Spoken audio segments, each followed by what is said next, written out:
Thank you all so much for coming this afternoon to Swinburne's Hawthorn campus. My name is Duffy, leading a Progress Just Flagship Initiatives here at Swinburne. But most importantly, I'm your host for this incredible panel discussion. Before we begin, I'd like to acknowledge the traditional custodians of the land in which we meet, the Wurundjeri people of the Kulin Nation. I want to pay my respects to their elders past, present, and emerging settlers, respect to all Aboriginal and Torres Strait Islanders in the room with us today. And I'm very happy to see so many indeed. This is a wonderful occasion. So we have an absolutely star-studded lineup for you this afternoon. I'm going to read through their bios pretty quickly, but these are very accomplished individuals. So this may take a minute, but it's well worth, I think, for you to understand their perspective, specialization strength in the world of science communication.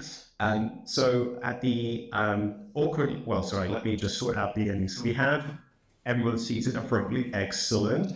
On my far left, your right, we have Dr. Kirsten Banks, a lecturer within the solar science, computing, and emerging technologies. I did it. I can't believe I got that wrong. Here at Swinburne. She is a science communicator for the ARC Center of Excellence for Gravitational Wave Discovery, or OSGRAV, who is one of the sponsors for today. Her work focuses on engaging diverse audiences with the excitement of astrophysics and gravitational wave research using innovative approaches such as social media, public lectures, and multimedia storytelling. She's a giant on TikTok. So show up with a show of hands if you've seen Kirsten on TikTok. Yeah, okay. I do TikTok, I'm 42. All right. 12.3 million likes and 486,000 followers is incredible. She is also a proud Wurundjeri woman and has very much had that heritage inform some of her science communication efforts, as well as, of course, her background in star formation. Galaxy formation. Galaxy formation and galactic astrology. Oh, I like her. Next up, we have Dr. Sara Webb, a course director for Swinburne Astronomy Online and the program mission director for SHINE and the Swinburne Space Innovation Challenge, which sees experiments designed and built by high school students get sent to the International Space Station. And when not sending experiments to space, her research focuses on fusing observational astronomy with the latest in artificial intelligence to map out our universe. Sara is a well-known explainer of all things in space online and a huge presence in radio and TV alike across the country. She is also in this year's Forbes 30 Under 30. We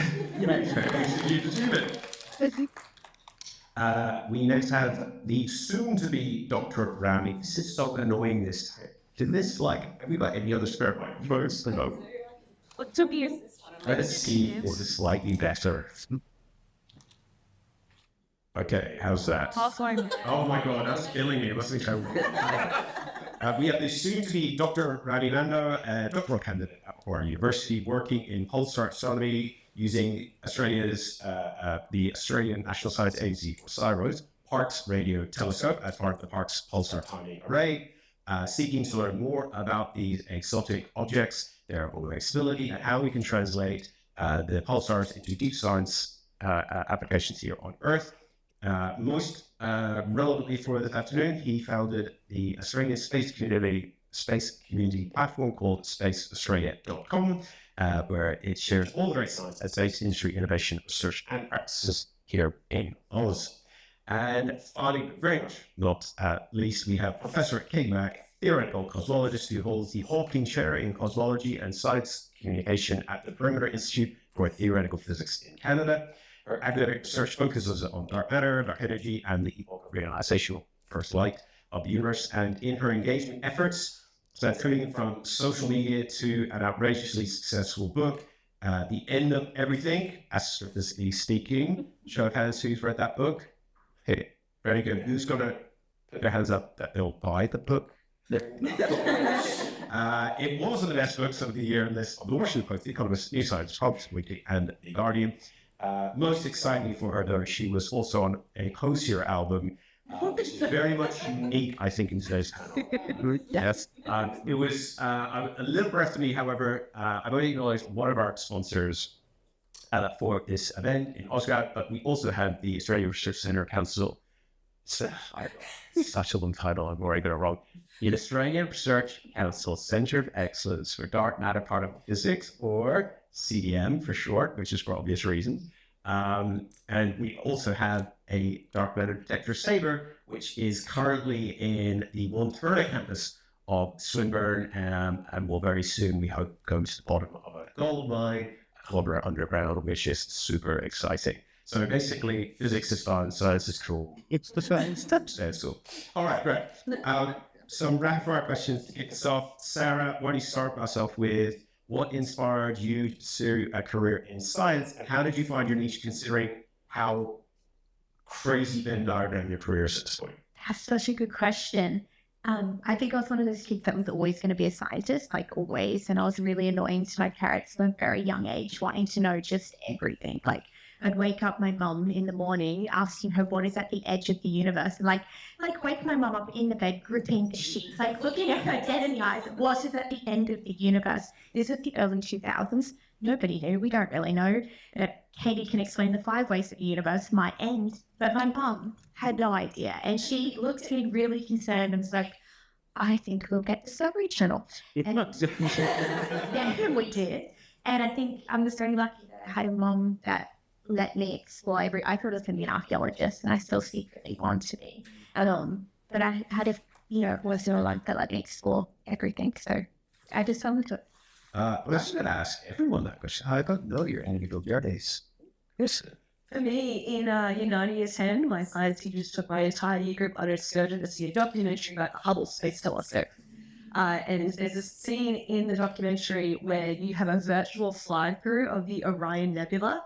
And I was just so enthralled by how much information we can learn about distant objects, like just looking at the light they emit and the light they don't emit as well. And the yapping about space that kind of came along because I got asked out on a date to go to Sydney Observatory. So I'm not, my current husband is not the person who asked me on the day. Oh, God. Being very literal here. But I went on this tour at the observatory. I was talking about how Mercury goes through phases, just like Venus does, and the moon does. So we're looking at Venus through a telescope. And the tour guide said, "Hey, the stuff you should apply for a job here." Okay. I did. And that was it. Awesome. Okay, thank you. I would like on behalf of all the thank you, Kirsten Banks. We have to oh, that knowledge. Yes, sure, I will want it. Randy? Yeah, can you all hear me? Yeah. So my kind of journey started when I was quite young. I actually was about 6 years old. I remember very clearly because I was in year 1, and it's a long time ago, back in 1986. My teacher back then, Mrs. Hamilton, she said, "We're going to make some cellophane kites for an issue of comets," because in that year we had Halley's Comet come past us. And so I kind of got hooked by that. I didn't get the comet, by the way. I've been that's kind of where my trigger point was. On that point onwards, I was like, I need to see the comet where in 2061 when it comes back again. Still looking, I think. Might be able to relate to that's about all sure at this point, though. But this is blowing me away, Rami. Okay. Katie? Yeah, I was just always interested in like how things work. When I was a little kid, I would like take things apart, take apart the remote control or like the car door or whatever. Like I could get my hands on. I would take it apart, see how it worked, figure out what was in it, try to put it back together. Sometimes it would work and sometimes it would not. But I was always just kind of fascinated by the question of like how things work, like what makes things happen. And at some point, I had access to like science magazines and science TV shows, and I'm really excited about like, okay, how does space work? How do black holes work? How does the whole universe work? And it just kind of like snowballed from there. So at some point, when I was probably 10 years old, I got a copy of The Brief History of Time, and I read that, and I got really excited about all the concepts of that. And I looked at, the cover and seen Hawking and said he's a cosmologist. I was like, right, I'm going to be a cosmologist, that's what I want to do. Yeah, and I just kind of kept going toward that. And I will literally have the same chair, which is incredible. Rami, I just wanted to bear in mind you run a platform that has this challenge, daily when you're finding your stories or commissioning work. How do you balance scientific accuracy with accessibility when communicating complex topics? Yeah, it's a tough thing to do. in a way, because you want to make it relatable to, you want to make the actual science relatable to what people generally know, in their everyday lives. So I study these things called pulsars, and they're rapidly rotating neutron stars, they highly magnetized, and all that jargon sounds, not relatable. But I could say to you something like, they spin faster than your blender, they cross all kinds of mass of the sun, so they're really heavy objects, and that's kind of a bit more relatable. So I like to relate it back to more common things that people know about. But accessibility is a big thing for me. I'm very passionate about accessibility, and digital accessibility in particular. Astronomy is a very visual subject. It's very, you could say it's the first day of the USD and others also. And I think it's really important that we always consider that not everyone is going to have the ability to experience that image by looking at it. Some people are vision impaired, for example, or sound impaired. So having accessibility built into your way you communicate science. So the things like alt text is really important to allow people to experience what you see as well. Kirsten, what role does social media play in shaping public understanding of science today? Well, TikTok is now the #1 search engine for Gen Z. That's a huge thing. We're here. We put good stuff on TikTok. But I say that stat because it goes to show just how prevalent social media is in our day-to-day lives. You don't go to TikTok, but you have Instagram. Okay. It's okay. It's you doing scrolling every now and then, right?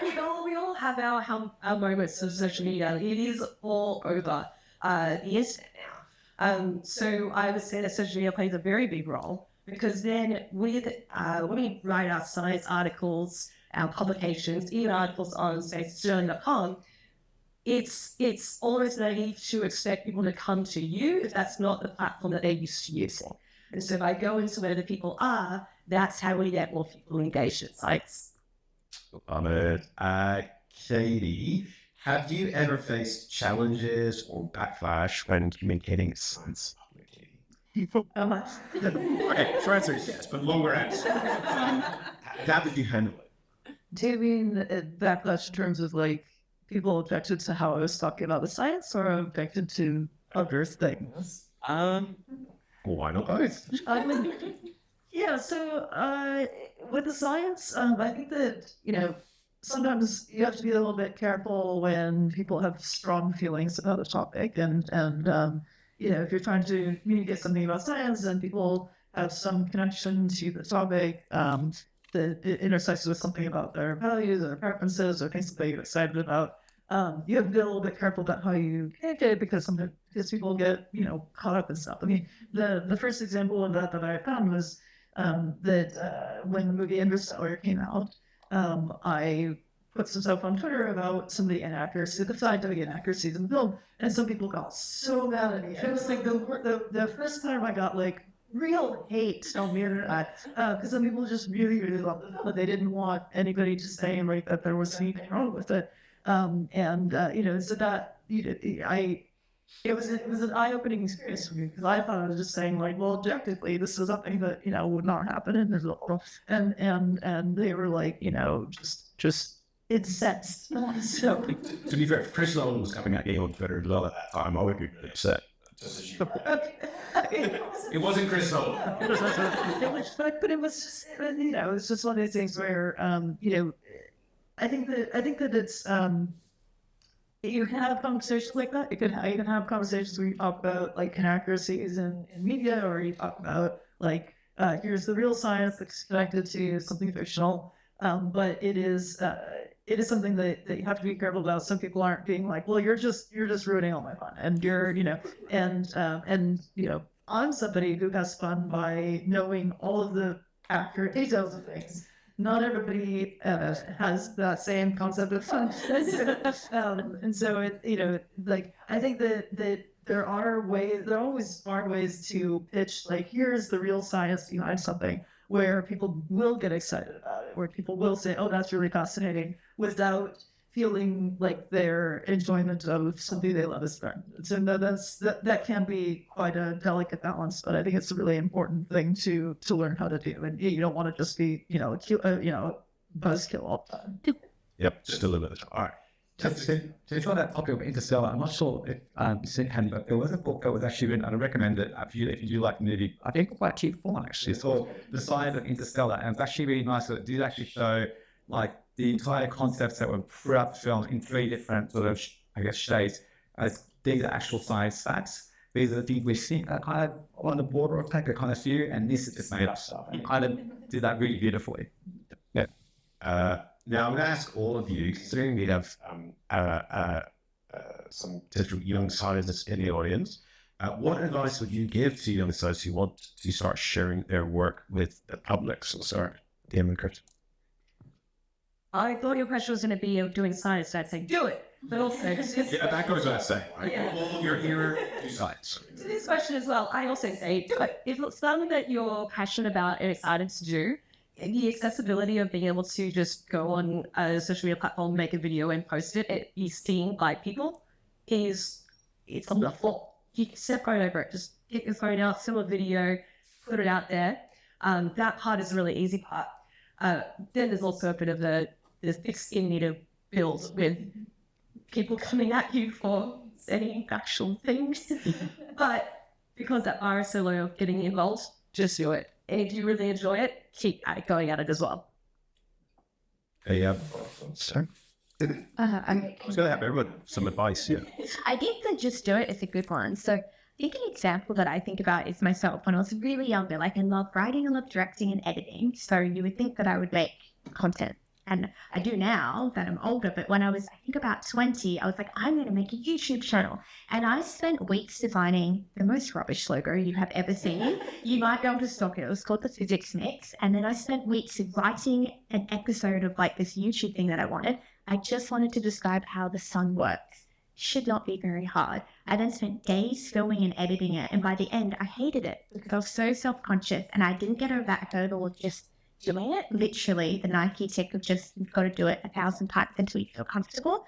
And so I did that and I forgot about it for years. And it wasn't until I started doing more traditional media and had to see my face and hear my voice. And I've got a list, which I was always a bit self-conscious about, but other people picked up on that too and realized, no, I like the way I speak. I look fine. Like there's nothing wrong. Everybody deserves to communicate. And then it wasn't until a few years ago that I picked back up and started writing and directing, editing.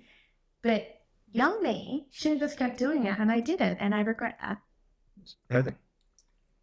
Yeah, for me, I think I would say my advice would be to try different kinds of mediums. So try video, try writing, try microblogging, like Blue Sky, like try Instagramming, like the different kind, and find your vibe basically. So for me, like this is a video wonderfully. I'm not a video person, I'm more of a writing person, so that works well for me. So I think if you find what you really enjoy doing and you do it really well, and that's happy from that. And yeah, come and do it. Yeah. I want to echo that. So I'm also not a video person. I have video of things that I've done, but the kind of like talking to the phone thing is not something that's helpful. That's not my easiest way of communicating. For me, I know I like writing. I like there's a bunch of things, but I think that what I would say is like everybody has kind of a unique perspective or something that's like something they're particularly passionate about, particularly excited about, that they have like a particular sort of ability in or something that they really vibe with. I know somebody who does really cool science communication by baking cakes that are like, the cake has an illustration of some science concept in the shape or the characteristics of the cake. It's like that's just such a cool thing, right? You can learn some astronomy by looking at these cakes that she baked. And there are people who, like, I met somebody when I was visiting university who likes to do science communication, and her thing is that she's super goth. And, she likes to, like, talk about science and, like, the occult or something. Like, great, that's awesome. Whatever it is, that's, like, your particular thing that there's going to be somebody who can relate to you on the level of the thing that you're excited about, that you're, like you connect with personally, and then they're going to be more excited about your science. So finding ways to, finding whatever it is that's your thing, that you really connect to, and that you gives you a different perspective on science or a different way of communicating the science, connecting with audiences. I think finding that and running with that is awesome. There's so much room for that. There's room for people who do science takes. There's room for people who do golf, astronomy. Like there's room for all of that, and we should all be doing that. I think it's awesome when people find those unique sort of niches. So I hope you're all feeling somewhat inspired to take up the mantle. Now I'm going to dive a little bit more into the processes for the respective media, actually, which is sort of so important to find your niche. And I will make sure for you all to have an opportunity to ask questions as well. So we'll keep chatting for a little bit, but I'll give you 5 minute warning when you really got to start think about the question you want to ask. Okay, I won't just spring it on you. So Kirsten, let's take it to the social media realm. As that channel, you've got this huge following online. So how do you decide what content to share? And now, particularly that you do have an audience, what will resonate most with them. But I'm really interested in how you even got to that stage. And then, of course, now it's just a giant thing. So how do you handle all of that? Yeah, so I followed a few different strategies when I was starting out. When I started out, it was 2020 when I started my PhD. And I'm like, I'm stuck at home. I'm doing nothing else. I don't want to read a paper. I'll make a video on social media. And so what I did is I set up myself doing some series, a content series. And I started by doing Global Astronomy Month. So the month of March is Global Astronomy Month. And so every day of March, I would post a new fun fact about space that I was just really interested in. And then I decided, Hubble turns 30 halfway through March. I'll do another content series, 30 Days of Hubble. I did 30 Days of Hubble facts, and they did overlap with the Global Astronomy Month as well. So I was doing 2 videos a day for a couple of weeks. Don't do that. Unless you manage your time well, then do that. But I made sure to follow that strategy to start off with, to kind of get into the groove of thinking up that content, getting into the content brain mindset, and just kind of being creative with those concepts that I came up with. Now that I've built a larger community, people asking questions and suggest ideas for videos. So just the other day, someone commented saying, did Hubble find a supernova type thing? And so I replied, you can reply via a video to a comment, and you can make a whole video answering that person's question. I love doing things like that as well. So it's very community driven now with my content. Okay, so, and how far out would you be planning your content? You said that's a response to a question. Like, do you turn these things around in a day? So practice. Yes. Sorry, bit of a manic episode just then. So it depends on the video, but just today we turned around a video in 2 hours before this portraits of the Instagram and TikTok pages. Stay in the room though, like just go Just for later. So I put that out in 2 hours because now I've been doing this for 5+ years. And so over those years, I have found ways to make my production line more efficient. So I use a teleprompter, and it's a little app that gives you a little pop-up window that can go underneath your camera, and you read and be on the camera at the same time. So that makes that much easier. Scripting is much more fluent for me now because I understand what works and what doesn't work. Still throwing spaghetti at the wall here and there, but it's much more intuitive for me now. So I can put things out in short amount of times when I am crunched for time. But sometimes I have an idea and I sit in it for a bit and I keep moving it later and later as it goes. Sometimes I have weeks in advance already. Like I went away for a month for my honeymoon and I had all of my content planned and edited before I left and still kept my 3 videos a week schedule. Today, give yourself a break. So Sara, so you're working extensively now on traditional media, so I guess with Gen Z, this is the TV. So how do you prepare for each? I feel so old saying it like that. To say it like that. Oh, you don't. I'm leaving it to my muchly old age. So how do you prepare for your interviews and segments, and particularly conscious that, because I'm often text you with like, hey, you're up, and then with like, I think the record was maybe 6 minutes. I think I gave you a heads up that you were about to go on. So limited time. So how do you get into that mindset? How do you try and prioritize things? When I read this question, I was like, how do I do that? And I don't legitimately know. I think I've just trained myself to be ready, I guess. And so I guess one of the main things is that you have to always be across whatever astronomy topics it is that the media typically go to. And there's like 5 that the media will always go to, and that's okay.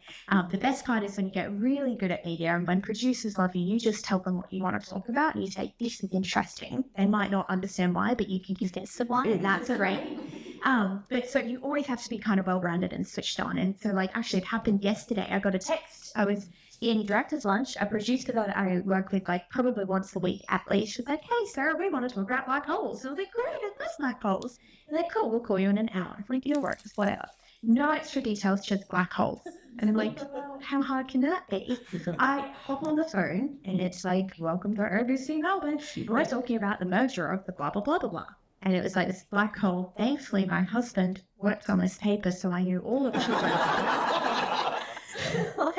And there are this particular, very specific physics event tell us about it. And just by sheer luck of being able to piece together a lot of different things and being a member of AusGrav and all of that good jazz, was able to speak about it on the spot. And so, nothing holds. That's it.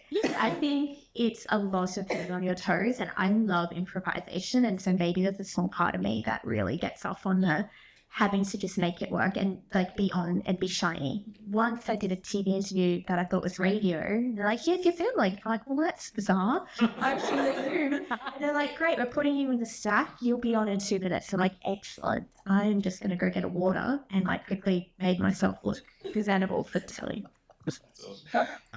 What differences do you notice between communicating us on the TV or radio versus online? So, Yeah.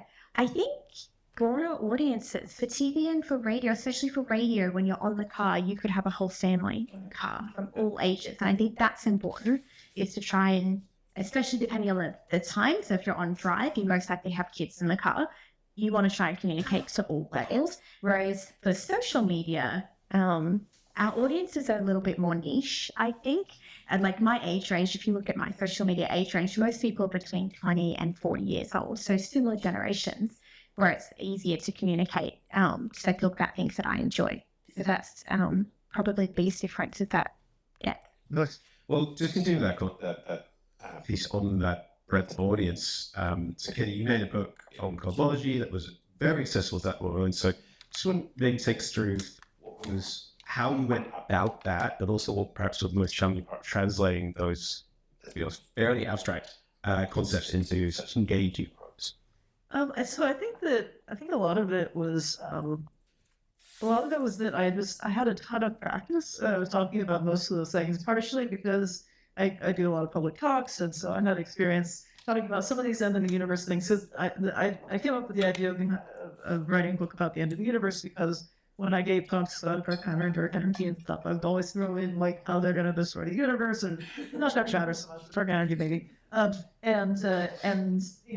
it was I had a lot of experience sharing those kinds of ideas already with general audiences, sort of. But a lot of it too is that I just spend a ton of time on Twitter. And so, I'm not really on Twitter anymore. It's, but there was a time when I was on Twitter all the time and I was just always talking about astronomy and cosmology and sharing ideas. And I got such great feedback, by talking about, cosmology on Twitter, because if I was explaining something and it was unclear or people had misconceptions, I would just get immediate feedback. Sometimes in nice ways and sometimes not in nice ways. But it was always very clear what was resonating with a large number of people, wasn't, what was easy to interpret, or what kind of misconceptions people had. And it made it, and also I had to communicate in very short bursts. And that was great training actually for writing books for the general public, because it meant that I could put things into compact format, but also make it really accessible and I also just kind of wrote the way I talk, which I enjoyed. It made it I didn't try and dress up the language or anything. I was just like, here's, if I'm going to explain to anybody of mine, what happens in a big rip scenario or something, this is how I'm going to talk about it. And so that was I tried to think about it as a very sort of casual kind of thing. I tried not to get too flowery with the language, but that made it a lot easier too. Yeah, I'd say actually reading it, knowing I actually heard your voice as I was reading it. Was that? Yeah, it was reading. Was your? Did you relate it by any chance, or did you? Okay.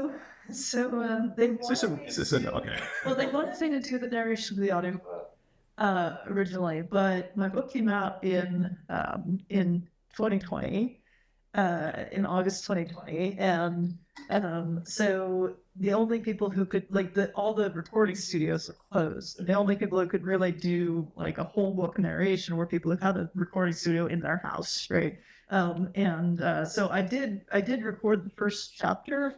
I built a blanket fort. Oh, I did say I didn't. So I just said that it was just like under all the duvets, like with the pillows around me, trying to get good sound quality, and like just boiling under there, like trying to show in like June of 2020. Anyway, so I was only able to get through a chapter. They mercifully let me go. Something else to go after the introduction. So yeah, I did. I tried to really say daily. That's friends. Rami, so maybe you have an actual hub where it's, I think it's actually not your content is the fiber, right? So you're commissioning, in a word. So how do you go about curating content, ensuring it remains engaging, informative, and perhaps just on this question, the balance between evergreens, the stuff that could always be interested, versus timely. It's in the news and I've got to respond. So how do you go about that as kind of juice for the platform? Yeah, so I guess there's like when you're building community, there's like the technical side of things. When you have you know your audience and you have to have a specific goal to get that way is what they're looking for. For us in Space Australia, we wanted to tell the stories of this great Australian science that's going on in Australia to the Australian public, which not a lot of people don't really know about. Back when we sort of launched Space Australia, a lot of people didn't know about the Space Agency back then. It's kind of new shit. And so that's the technical side of things. But there are parts, as I said, you focus on past against the wall and you see what sticks, see what others stick, so you learn a bit as you go as well. The important thing, I think, for me, for Space Australia in general, was giving the community its voice. So allowing other people, other astronomers, to write their own piece or we could interview them and share their stories. So it was more about them and sharing their stories and their research and their work, and sort of highlighting that to general audiences across Australia. So there's some great science going on in our backyard, and we can tell that story. So, in terms of what was fresh news versus news, we would, as Kirsten worked with us and Shanika back there, did a lot of our illustrations as well. Like the whole team of people that actually brought us all together. So it wasn't just me. And it is it's a moving feast, but when you have a bunch of people sort of working towards that goal, it works wonderfully. Kirsten, framing of this sounds really, I'll say it as a direct thing, because it's like that. So what says you what's growing their presence on social media without compromising credibility? And in brackets, emphasizing fewer credibility. I don't know why we're... Please. Yes, it's certainly more affirmative way rather than a negative way. I think I'll link back to what Rami had said earlier as well. It's about being factual but relatable as well, and kind of bringing more people in, because the more people you bring in and the wider net that you cast by making things more accessible and more relatable to a general audience, that's more net positive in my eyes. And very enthusiastic nods from the team. So but yeah, it's about making it accessible, making it fun. But I feel like when you do it well, which this whole panel does, it doesn't compromise the science, and it just works. I don't know. I feel like I would be more eloquent about that, but it just works. It brings more people in. Gives us more scientists in the next generations as well. Are you consciously leaving out bits of a discovery because it's too complex to explain, or it's not actually core to the so I'm just teasing out that little piece in particular? Yeah, there are definitely cases where I will either genuinely forget to put something in or not think that it's really relevant to the story that I want to tell. So I'll give a very relevant example that's just happened this week. Is I made a video on YouTube about the Vera C. Rubin Observatory and missed a little bit in there about Vera Rubin herself, the fantastic scientist who found the first definitive evidence for dark matter. And someone had gotten a little angry, a little frustrated in my comments by saying, "Oh, why didn't you mention Fritz Zwicky?" So, do you remember? Sorry.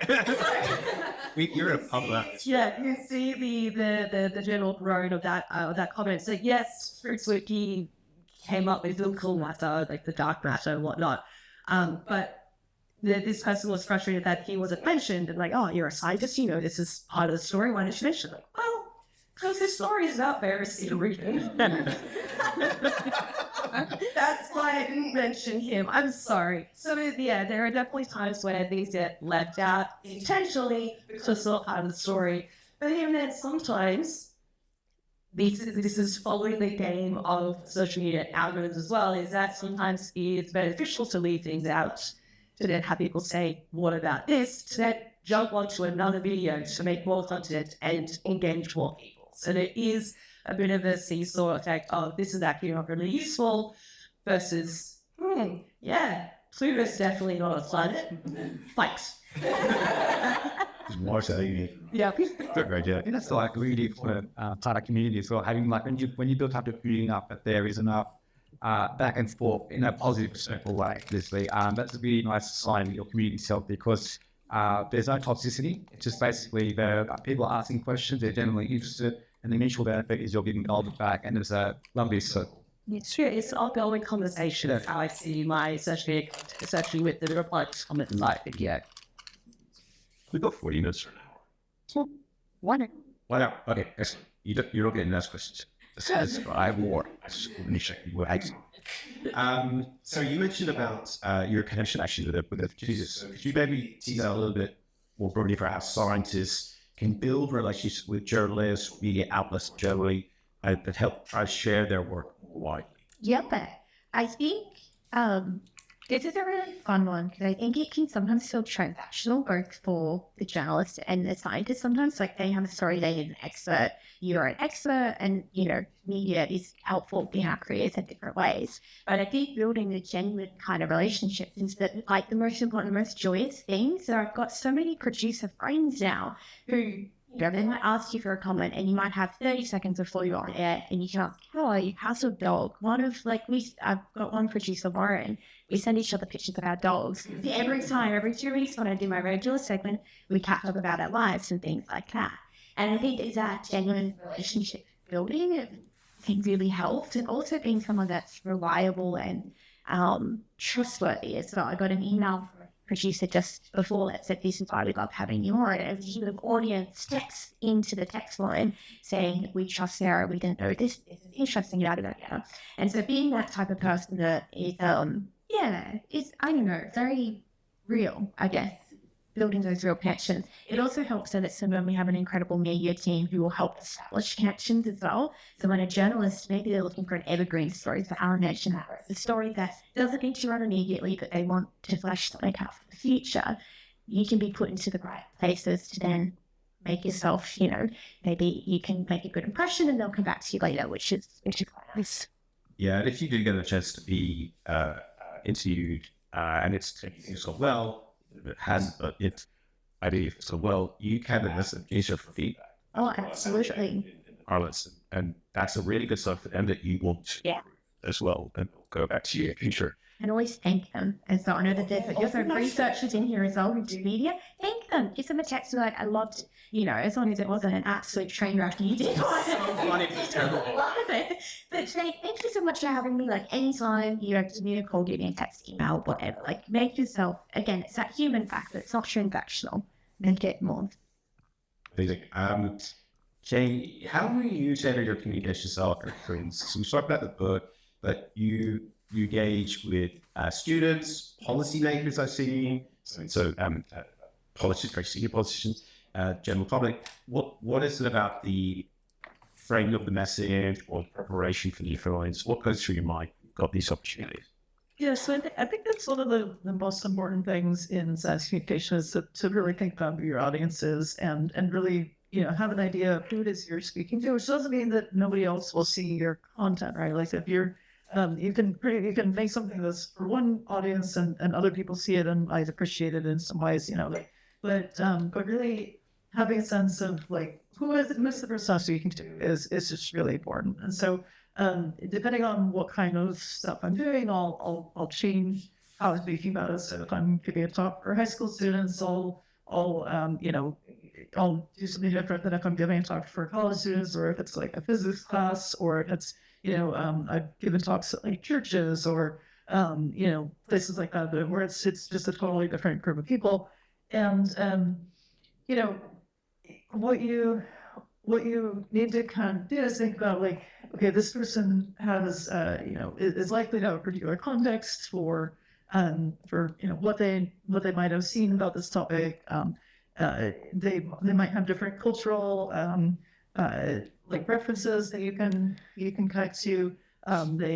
So it depends on the audience. There's no sort of like all in one day, here's the method to figure it out. But just I think the important thing really is to just think about who you're talking to and have someone in mind or a particular kind of person in mind who you're speaking to. Just so that you can really shape your message, because sometimes you'll see someone speaking where they'll kind of be sort of moving between something really complicated and something really simple, and it's quite hard to get a coherent message across if there's that kind of variation, or people might just not have ever thought about like does my audience know about this thing, or do they know about this thing? And so I don't know. I think that's just something that's really important to think about. I don't have a very specific strategy for it, except to just always consider it and maybe ask people. Sometimes if I'm preparing something, I will talk to somebody who is not a physicist, who might share some of the characteristics of the audience and prepare something for and be like, does this make sense to you, or have you heard of this, or if I talk about if I talk about an electron, what do you think of when you hear electron? Or do you know what a neutron is? Or does ionization mean something to you? Those kinds of things. Just to kind of calibrate, because it's quite easy to forget when you get really trained in a topic. It's quite easy to forget like what it was like to not know that, or when you found out, or what random people on the street will have heard about that because you've just been in such a specialized environment. Perfect. And in terms of cultural references, what's the one that always lands? Is it and why is it? Hands up anyone who's even heard of Deep Space Nine. Oh, okay. There's a topic about dark matter where I use a Star Trek reference. Star Wars reference. So I compare dark matter to the Force, like the Force in Star Wars. And I think that has worked every time. I've used lots of different audiences for that, but I've just kind of heard of the Force. I think what the Force is?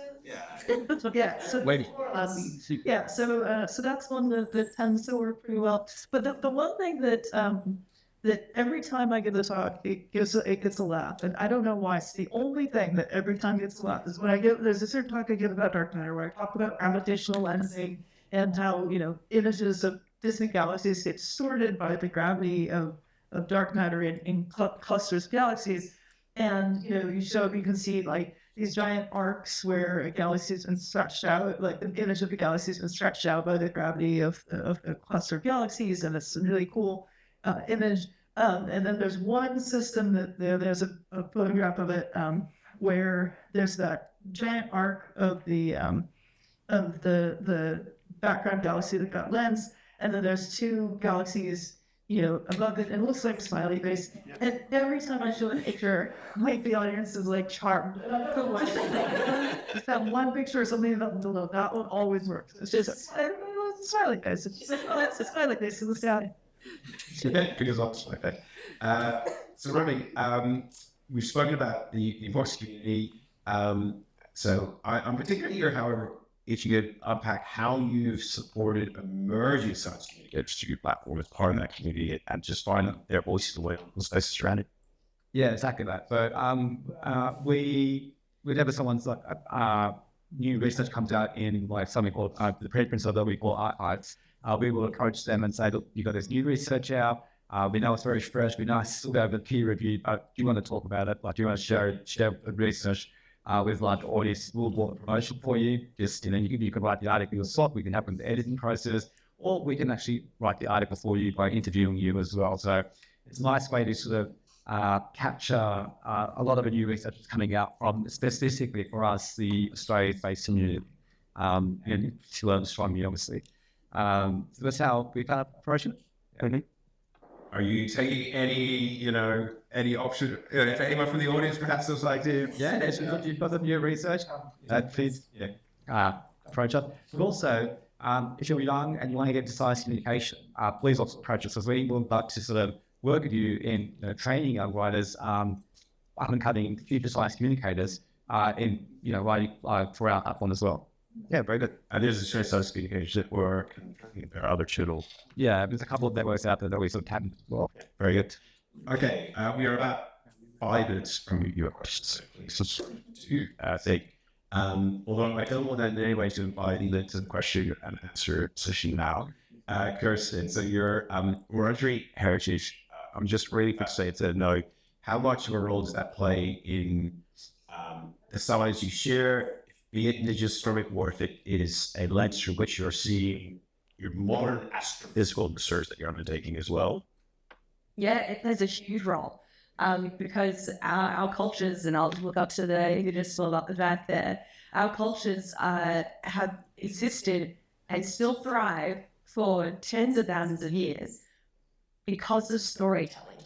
And the way that we impart knowledge, the way that we share story or share information is through storytelling, through generations. Now, again, has lasted tens of thousands of years. So I feel a big, I guess, sense of storytelling within me from my ancestors, Wurundjeri ancestors, and it does give me that sort of lens to come forward and, share story and share information in that same way. All right, so more general questions to close. So maybe start to kick us off, because you actually have an AI research as your day job. So how do you see the future of science communication for all in this era of AI we have? No, it's a really good question.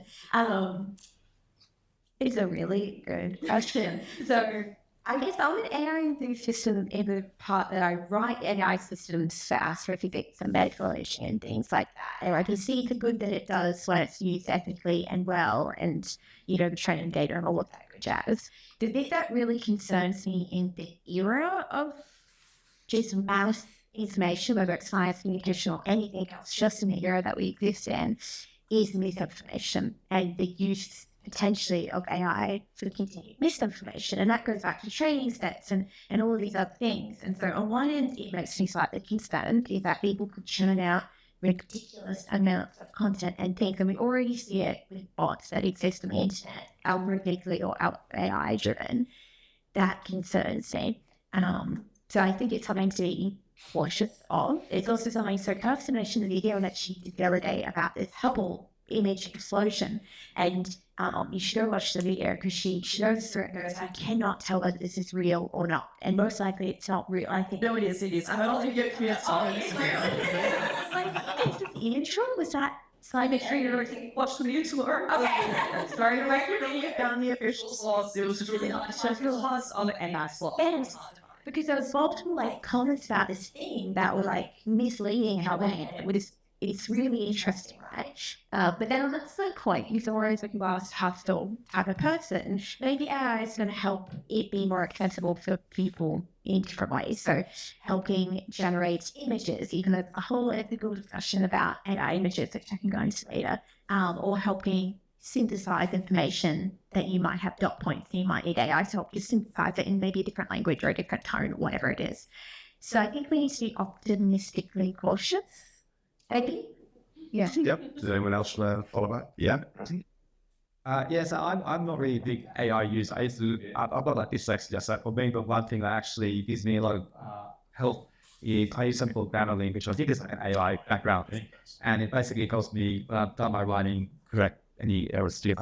But I just want to say, like, on the other side of the coin, when you're creating, when you're writing anything, when you're using part of your brain as an internal creation process, it's important to go through that process because it's important for your brain to have those connections made and all those sentences at a time. Actually, there's a great video from Derek, who was at Perimeter, from Veritasium at Perimeter, where Katie works on this topic. And it's really important to establish that part of your brain working when you're in the writing process. So it eventually does actually help you synthesize, like text science paper, synthesize it and create sentences and create stories from it as well.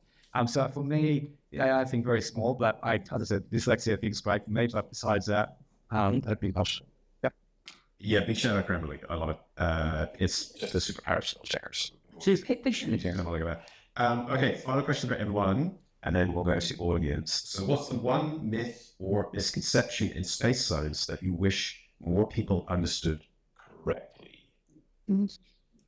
Or just amuses you, or misunderstandings in general that come up a lot? I have one. Yeah. Armageddon, the movie, the brilliant blockbuster movie that can, it had its flaws, so many flaws, but I wish people would understand that asteroid, the whole way that we would destroy that would not work. That does not work. And I get that a lot when you get asked about, well, what would you do if an asteroid was coming at us? And it's like, but send boosters up. And you no. We'd send nobody up and we wouldn't use a nuke, full stop. I think that's the bit that gets me the most, is the physics of that movie is so strong. But it's such a good movie. And I don't think it really is for a comfort movie, but it's wrong. It's very wrong. I hate watch that. I actually crazy. It's just that one movie. And then I thought I couldn't share it because of copyright restrictions. It's great, but I could in the US, so I guess that's nice. Picking Australia. Anyone else have a favorite misconception? I think Katie might relate to this one. It's like, you see all the sci-fi films that show the future where humanity is like perfect, and it's all. I think that's a big misconception in film. But I don't think it's going to be that rose. And from that sort of genre, there's people in our reality now, for example, Elon Musk, he'll talk about things like Mars being our second home, and we've got to get there. I think that's a big misconception because Earth's a great home. We just actually use it better. So. And Mars is like a radioactive hell. We cannot stop this planet as it is already. Nothing. You'd have to basically break the planet in half to make it less hospitable than Mars is now. Okay. Yeah, for me, I love misconceptions. I'm going the devil's advocate here because then I get to correct them and be like, oh, you get to learn something new today. But there is one misconception. I should toss with you. This is what drives my content. It's what gives money. No, but the thing that I do really not like as a misconception is how slow science can be. Like just today with the video we made, it was about the gravitational wave event 231123, which means it happened on the 23rd of November 2023. And one of the first comments in the video was, well, why are we only just hearing about it now? Well, the data happened on that date, but scientists still need time to do their jobs and make sure we understand everything exactly how we need to understand it. And then we will tell you. And we will not shut up about it because we love talking about the science. So science takes time. So I don't.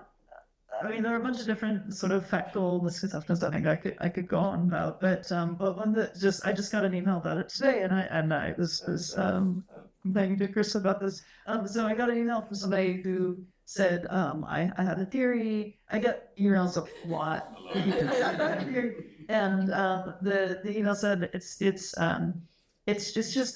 just pure theory dumbass, and I looked at that and I was like, but pure theory is not. and I mean that in a way like I think that people have misconceptions about how astronomers and physicists come up with theories. I think people think like you just kind of think about something and have a kind of conceptual idea and maybe the universe is shaped like a football or something like that. So people have this kind of like you just have a thought and then you find a way to test it. But really. This is something I'm writing about in the book that I'm working on now. The way that, the whole job of theoretical physics, the whole job of theoretical science of any kind, really, or any kind of science, is to build a mathematical version of the world, a mathematical like model of the world, a mathematical cartoon of the world, so that we can put the data into this mathematical structure and get out, what we see in the world, or vice versa. The entirety of science is creating that mathematical thing that we can play with. We create this little mathematical structure that we can play with, and then we compare it to the data that we get, the numbers we get from experiments, from observations, and that is the whole point of the process. Is like whether or not we're understanding what is really happening is a whole other question. If you come up with a theory like this is what is really happening, that's a whole other question. But what we're really trying to do is come up with theories that are a mathematical picture that we can manipulate, we can understand, we can make new predictions from, and have one that best matches the universe. So saying that you have a theory but you don't have the math means that you don't have a theory. Like that's not the way that the theories work. So the whole point is to make is for the maths to happen. Oh, but that's so. Can you do some those Katie Mack perimeter? Open floor. Who has a question? It's right in the middle. Thank you. We've got a microphone coming.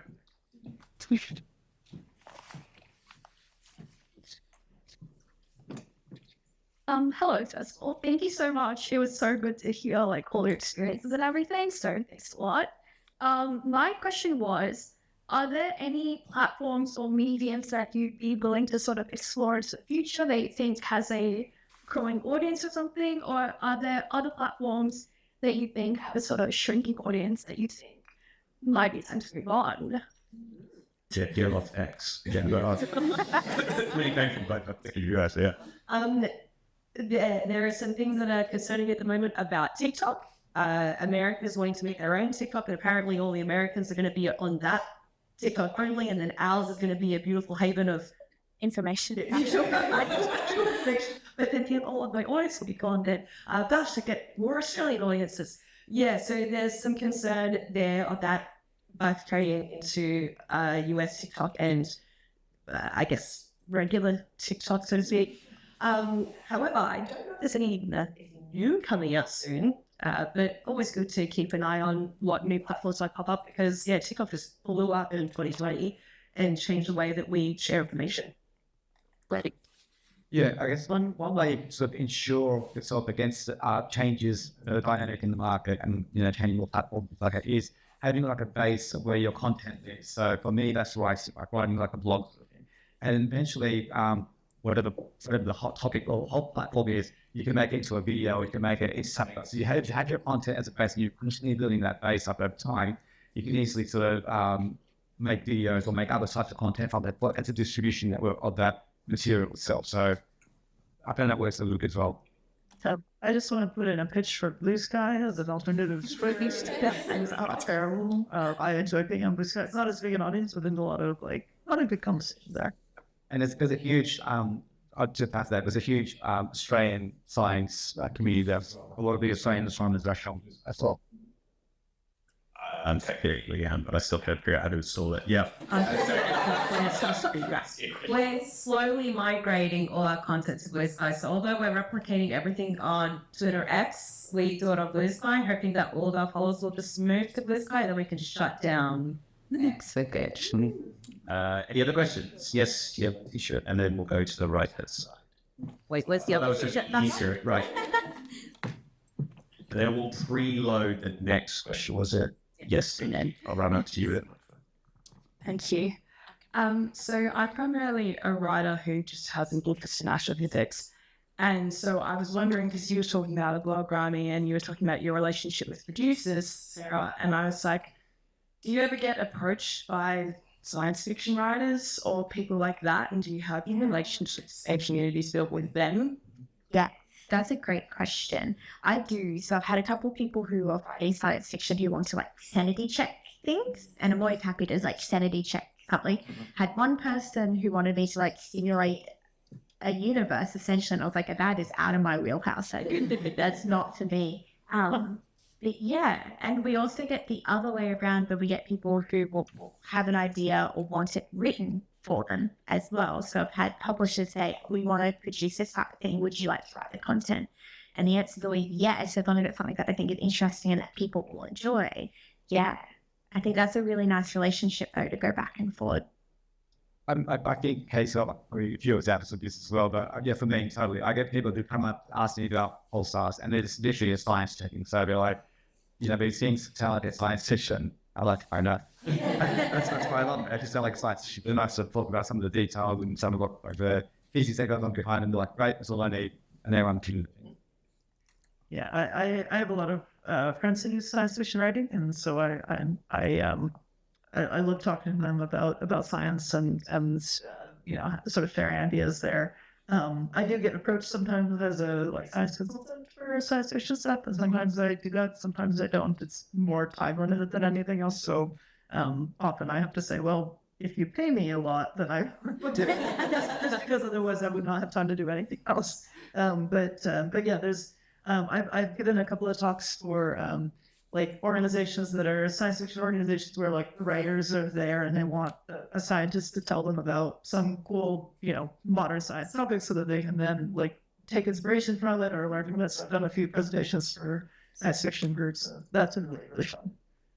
I realize I'm horrible at time keeping. We'll get the sector of the 5 minutes. Yeah, also like it's So we're currently in the age of information, but also in the age of misinformation. How do things like media literacy play into scientific communication? Because I've had some horrible stories of people who've gotten information from TikTok. And it's like, oh my God, that's not real.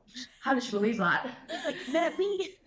Yeah, my TikTok though. No, I fully understand and fully get what you're coming at as well, because there's this one video got tagged in where apparently she's a comedian, that's what she had on her bio, was showing pictures from an article and reading verbatim some parts, but also misrepresenting what's going on. Basically, interstellar tunnels was the topic of conversation. And My God. it was a mess and a half. But There'd be on that coming out.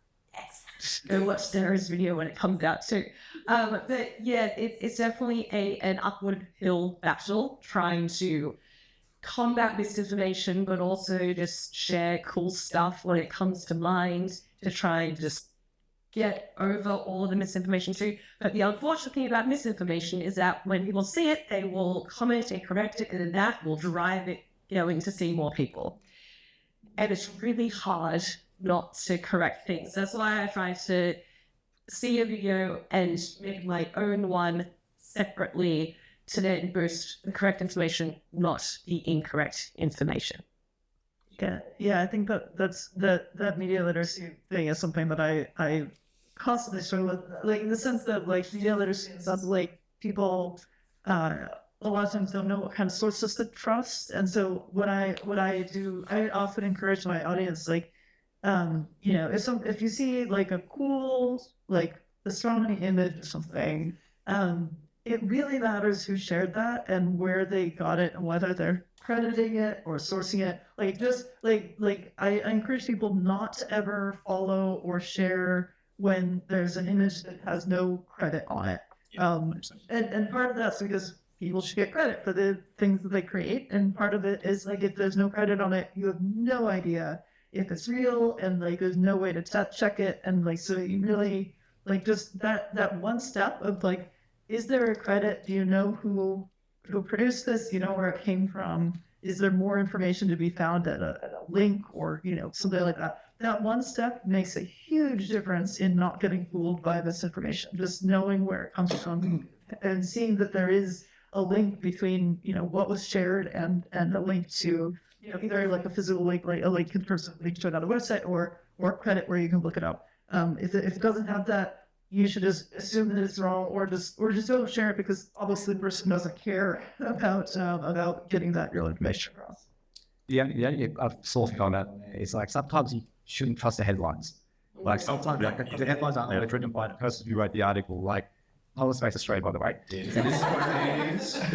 But literally, sometimes the headlines are actually there to get you to click on the article. They're there to attract you across all the noise that's going on around you. So read the article a bit more, understand if it's certainly wild and crazy and unbelievable, or if it's out. But believable, there's posts from different scientists, people on there. It's a little thing that you can look out for in there as well. Can I add 2 cents? I think obviously we all love doing science communication because it just fuels our soul, and it's a really beautiful thing to be able to do as part of your job. But I also think it's part of our duty as scientists as well as to communicate the science that we do. A lot of the funding that we get comes from the public, and I think astronomy is one of those really magical sciences where people actually care. It's really cool. People want to learn about it. And so when you get the chance to actually talk to people, whether it be on TV or radio or through a book or online or through TikTok or whatever it is, you have the ability to help them synthesize information and learn how to think critically. And that's important. Whether it's a killer asteroid or not, maybe they'll take that away the next time there's a pandemic or the climate crisis, things that actually affect our lives. I think maybe that's me thinking too deeply, but that's also, it's a huge duty, right? Is to help that science literacy piece, even if it's, talking about a silly looking asteroid, and that's what it is. That is a wonderful place to end this afternoon. Can you all just give me your best location online, wherever people can find you, follow you, rapid fire from Kirsten? Astro Kirsten on all your favorite platforms. Excellent, Sarah. Sara Webb Science everywhere. Cosmic Rami on Blue Sky and Instagram. All my stuff is at astrokatie.com, and Astro Katie Mack on Instagram because someone else took Astro Katie. Right, it is. Would you join me in thanking our fantastic panel for